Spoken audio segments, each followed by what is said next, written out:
ശബരിമല ഒരു ഹിന്ദു ക്ഷേത്രമാണോ? ഈ ചോദ്യം കേൾക്കുന്ന ഒരു സനാതന ഹിന്ദുവിനെ സംബന്ധിച്ച് പെട്ടെന്ന് പ്രകോപിതനാകാൻ സാധ്യതയുണ്ട്. ഹിന്ദു ക്ഷേത്രമല്ലാതെ പിന്നെ എന്താണ് എന്നയാൾ കഠിനമായ രോഷത്തോടെ ചോദിച്ചേക്കാം. എന്നാൽ പമ്പയിൽ നടന്ന ആഗോള അയ്യപ്പ സംഗമത്തിന്റെ പശ്ചാത്തലത്തിൽ ഈ ചോദ്യം വളരെ പ്രസക്തിയുള്ളതാണ്. വിവേകത്തോടെ ഉത്തരം കണ്ടെത്തേണ്ട ചോദ്യമാണ്. മതാതീത ആത്മീയതയുടെ സംഗമമാണ് അയ്യപ്പ സംഗമമെന്ന് മുഖ്യമന്ത്രി വളരെ വ്യക്തമായി പറയുകയും ചെയ്തു. അതിനാൽ അയ്യപ്പന് മതമില്ല എന്ന ആശയത്തിലേക്കാണ് തിരുവിതാംകൂർ ദേവസ്വം ബോർഡ് സംഘടിപ്പിച്ച ആഗോള അയ്യപ്പ സംഗമം എത്തിച്ചേരുന്നത്. പക്ഷേ ഈ ആശയത്തിനൊത്ത കാഴ്ചകളാണോ അവിടെ കണ്ടത്? അതിനൊത്ത ശബ്ദങ്ങളാണോ അവിടെ കേട്ടത്? നമുക്ക് പരിശോധിക്കാം. എല്ലാ കേരളീയർക്കും അറിയുന്ന ഒരു കാര്യമുണ്ട്. ഗുരുവായൂർ ക്ഷേത്രം പോലെയുള്ള ആരാധനാലയമല്ല ശബരിമല. ഗുരുവായൂരിൽ അഹിന്ദുക്കൾക്ക് പ്രവേശനമില്ല. ശബരിമലയിൽ ഏത് മത ജാതി വിഭാഗത്തിലുള്ളവർക്കും പ്രവേശനമുണ്ട്. മുഖ്യമന്ത്രി പിണറായി വിജയന്റെ വാക്കുകളിൽ മതാതീത ആത്മീയതയെ ഉദ്ഘോഷിക്കുന്ന എല്ലാ ജനങ്ങൾക്കും പ്രാപ്യമായ ആരാധനാലയമാണ് ശബരിമല. മതനിരപേക്ഷ മൂല്യങ്ങളാണ് ശബരിമലയുടെ ഖ്യാതി വർദ്ധിപ്പിക്കുന്നത്. അങ്ങനെയുള്ള ആരാധനാലയങ്ങൾ ലോകത്ത് തന്നെ അപൂർവമാണ് മുഖ്യമന്ത്രി പറയുന്നു. ആർക്കും അംഗീകരിക്കാൻ കഴിയുന്ന കാര്യം. എന്നാൽ ഇതേ മുഖ്യമന്ത്രി ശബരിമലയിലെ യഥാർത്ഥ ഭക്തനെ നിർവചിക്കുന്നുണ്ട്. അതിലേക്ക് വരുമ്പോൾ ആരാണ് യഥാർത്ഥ ഭക്തരല്ലാത്തവർ എന്നാണ് മുഖ്യമന്ത്രി ആദ്യം പറയുന്നത്. ഭക്തി ഒരു പരിവേഷമായി അണിയുന്നവരാണ് യഥാർത്ഥ ഭക്തരല്ലാത്തവർ. അവർ അജണ്ടകൾ ഉള്ളവരാണ്. അവ മുൻനിർത്തി അവർ ഭക്തജന സംഗമം തടയാനാണ് ശ്രമിച്ചത്. അത് ബഹുമാനപ്പെട്ട സുപ്രീം കോടതി തന്നെ വിലക്കി. ഇത്രയും പറഞ്ഞ ശേഷം മുഖ്യമന്ത്രി പറയുന്നു, യഥാർത്ഥ ഭക്തരെ തിരിച്ചറിയാൻ വിഷമമില്ല. ഈ തിരിച്ചറിയലിന് അദ്ദേഹം ഉപയോഗിക്കുന്നത് ഒരു മതപുസ്തകമാണ്, ഭഗവത്ഗീത. അവിടെ തുടങ്ങുന്നു ശ്രീ പിണറായി വിജയൻ അവതരിപ്പിക്കാൻ ശ്രമിച്ച മതാതീത ആത്മീയ സംഗമത്തിന്റെ വിരോധാഭാസം. അദ്ദേഹത്തിന്റെ വാക്കുകളിലേക്ക് തന്നെ വരാം. ഭക്തന്റെ ലക്ഷണങ്ങൾ ഭഗവത്ഗീതയുടെ 12-ാം അധ്യായത്തിൽ 13 മുതൽ 20 വരെയുള്ള 8 ശ്ലോകങ്ങളിലായാണുള്ളത്. അതിലേറ്റവും പ്രധാനപ്പെട്ടത് അദ്വേഷ്ട സർവഭൂതാനാം മൈത്ര കരുണ ഏവജ എന്ന് തുടങ്ങുന്ന ഭാഗമാണ്.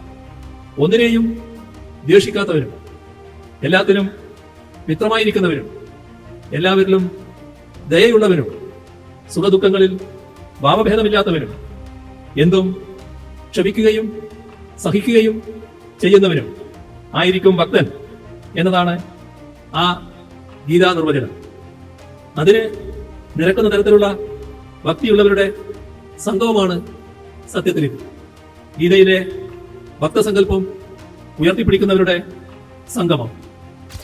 ഗീതയിലെ ഭക്തസങ്കല്പം ഉയർത്തിപ്പിടിക്കുന്നവരുടെ സംഗമമാണെന്ന് സുവ്യക്തമായി മുഖ്യമന്ത്രി പറഞ്ഞു വയ്ക്കുന്നു. അപ്പോൾ ഇത് മതാതീത ആത്മീയതയെന്ന് പറഞ്ഞതോ? ഗീത എന്ന ഗ്രന്ഥത്തെക്കുറിച്ച് സാമാന്യമായി മനസ്സിലാക്കുന്ന ഏതൊരാൾക്കും അറിയാം, അത് സനാതന ഹിന്ദുധർമ്മത്തെയാണ് ആധാരമാക്കുന്നത് എന്ന്. ക്രൈസ്തവർക്ക് ബൈബിളും മുസ്ലിങ്ങൾക്ക് ഖുറാനും എങ്ങനെ വിശുദ്ധ ഗ്രന്ഥങ്ങളായിരിക്കുന്നു, അതേ നിലയിൽ ഹിന്ദുമതത്തെ നിർവചിക്കാൻ സനാതന ഹിന്ദുക്കൾ ഉയർത്തിപ്പിടിക്കുന്നത് ഭഗവത്ഗീതയാണ്. മഹാഭാരതത്തിൽ കുരുക്ഷേത്ര ഭൂമിയിൽ താൻ ഏറ്റുമുട്ടേണ്ട കൗരവ പടയിൽ നിറയെ ഉറ്റ ബന്ധുക്കളെയും സുഹൃത്തുക്കളെയും കണ്ട് തളർന്നു വീണ അർജുനന്റെ യുദ്ധവീര്യം ഉണർത്താൻ സാരഥിയായ ശ്രീകൃഷ്ണൻ നൽകുന്ന ഉപദേശമാണ് ഭഗവത്ഗീത. ഗീതോപദേശം മഹാഭാരതത്തിന്റെ മൗലികമായ ടെക്സ്റ്റിന്റെ ഭാഗമായിരുന്നില്ലെന്നും AD 3-ാം നൂറ്റാണ്ടോടുകൂടി കൂട്ടിച്ചേർക്കപ്പെട്ടതാണെന്നും ഏറ്റവും സമർത്ഥമായി വാദിച്ചിട്ടുള്ളത് ഇടതുപക്ഷ ചരിത്രകാരരാണ്. പൗരാണിക ഇന്ത്യയിലെ വിവിധ ഭക്തിധാരകളിൽ അഥവാ വിശ്വാസധാരകളിൽ വൈഷ്ണവം, ശൈവം, ശാക്തികം തുടങ്ങിയവയെല്ലാം പ്രബലങ്ങളായിരുന്നു. ഇതിൽ വൈഷ്ണവധാര ശക്തി പ്രാപിച്ച ഘട്ടത്തിലാണ് മഹാഭാരത കഥയിൽ ഗീതോപദേശം കൂട്ടിച്ചേർക്കപ്പെട്ടതെന്ന് അവർ പറയുന്നു. റോമില താപ്പർ തൊട്ട് സുനിൽ പി ഇളയിടം വരെ ഈ വാദത്തിന്റെ ശക്തരായ വക്താക്കളാണ്. അതിനാൽ തന്നെ ബ്രാഹ്മണിസം അടിച്ചേൽപ്പിച്ചതിന്റെ ചരിത്ര സന്ദർഭത്തിലാണ് ഭഗവത്ഗീതയെ അവരെല്ലാം പ്രതിഷ്ഠിക്കുന്നത്. ഗീതോപദേശം നിഷ്കളങ്കമായ ധർമ്മോപദേശമായിരുന്നില്ല. ആ ധർമ്മം തന്നെ മാനവികതയുടെ സ്വഭാവമുള്ള ധർമ്മമായിരുന്നില്ല. മറിച്ച് സനാതനധർമ്മമായിരുന്നു. അതായത് ചാതുർവർണ്ണ്യത്തിൽ അധിഷ്ഠിതമായ ധർമ്മം. ചാതുർവർണ്ണ്യം മയാ സൃഷ്ടം ഗുണകർമ്മ വിഭാഗശ എന്ന് ഗീത പറയുന്നത് പച്ചയ്ക്കാണ്. ചാതുർവർണ്ണ്യം തന്റെ സൃഷ്ടിയാണെന്നാണ് ശ്രീകൃഷ്ണൻ അർജുനനോട് പറയുന്നത്. ഓരോരുത്തരും അനുഷ്ഠിക്കേണ്ട കർമ്മം നിശ്ചയിക്കപ്പെട്ടു കഴിഞ്ഞിരിക്കുന്നു. അതായത് ജനനത്താൽ നിശ്ചയിക്കപ്പെടുന്ന തൊഴിൽ വിഭജനത്തിൽ അധിഷ്ഠിതമായ ജാതി വ്യവസ്ഥയുടെ നീച പദ്ധതിക്ക് ദൈവിക ന്യായം ചമയ്ക്കുക എന്ന കൊടും ക്രൂരതയാണ് ഭഗവത്ഗീത അനുഷ്ഠിക്കുന്ന ദൗത്യം.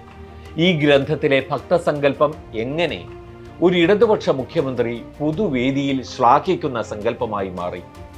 അതും മതമെന്ന ചുരുക്കലിനെ തന്നെ മറികടക്കുന്ന ആത്മീയതയെ ഉദ്ഘോഷിക്കുന്നുവെന്ന് പറയുന്ന അയ്യപ്പനെ കുറിച്ചുള്ള പ്രസംഗത്തിൽ.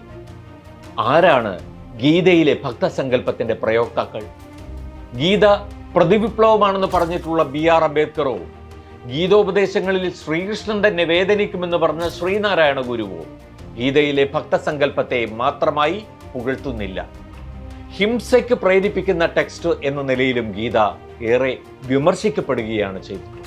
ശരി, മുഖ്യമന്ത്രി ഉദ്ധരിച്ചത് ഭഗവത്ഗീതയുടെ 12-ാം അധ്യായത്തിലെ 13 മുതൽ 20 വരെയുള്ള ശ്ലോകങ്ങളാണ്. ഭക്തിയെ നിർവചിക്കുന്ന 8 ശ്ലോകങ്ങളിൽ ഏറ്റവും സാർവലൗകികമെന്ന് കരുതാവുന്ന ശ്ലോകമാണ് മുഖ്യമന്ത്രി എടുത്തു പറഞ്ഞത്.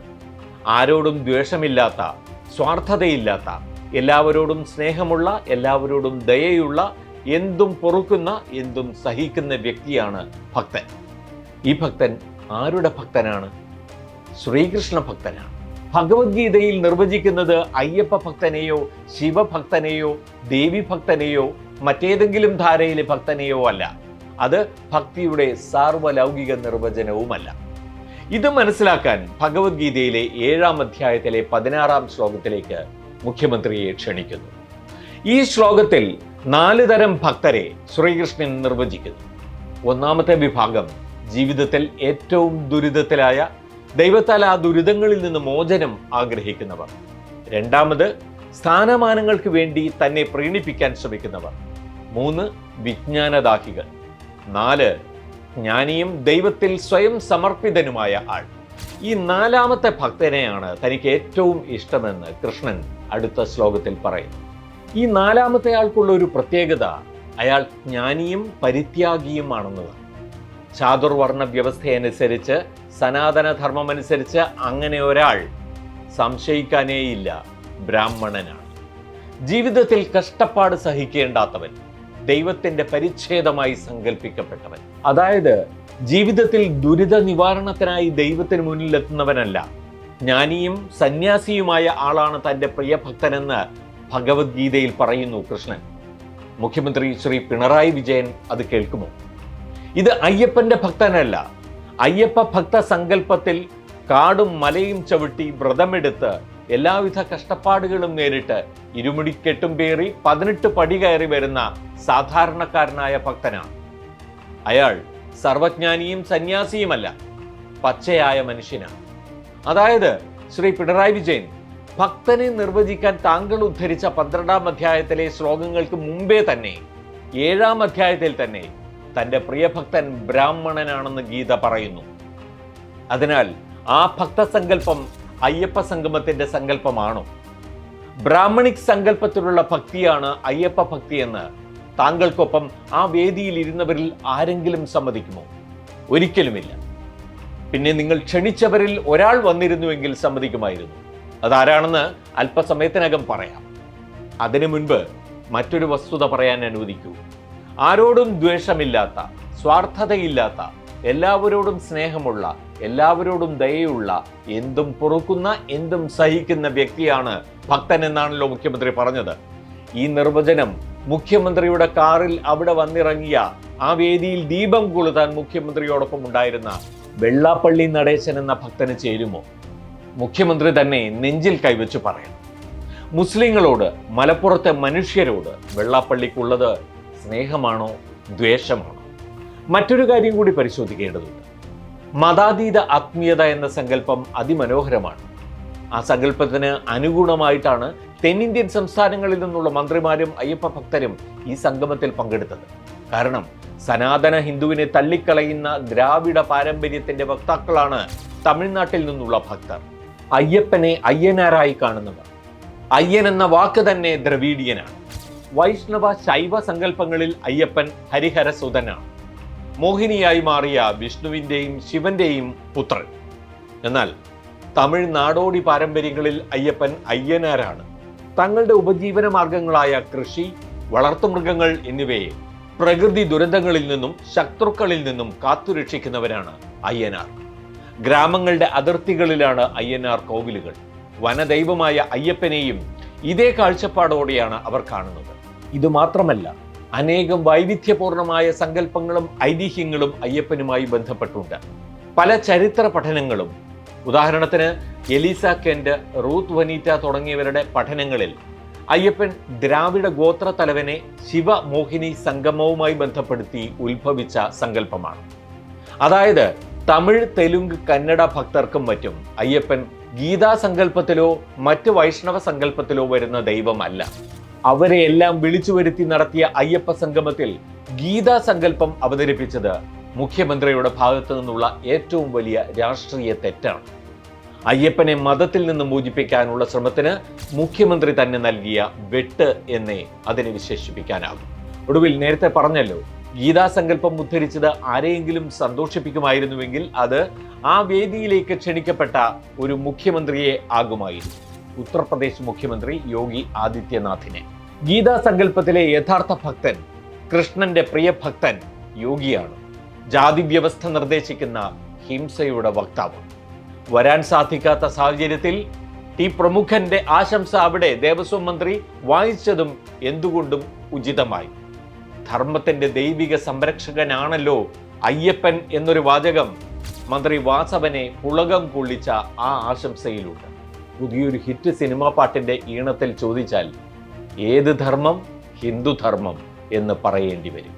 മതാതീത ആത്മീയ സംഗമത്തിന്റെ ഹിന്ദു പരിവേഷത്തിന് അങ്ങനെ നല്ല തിളക്കം.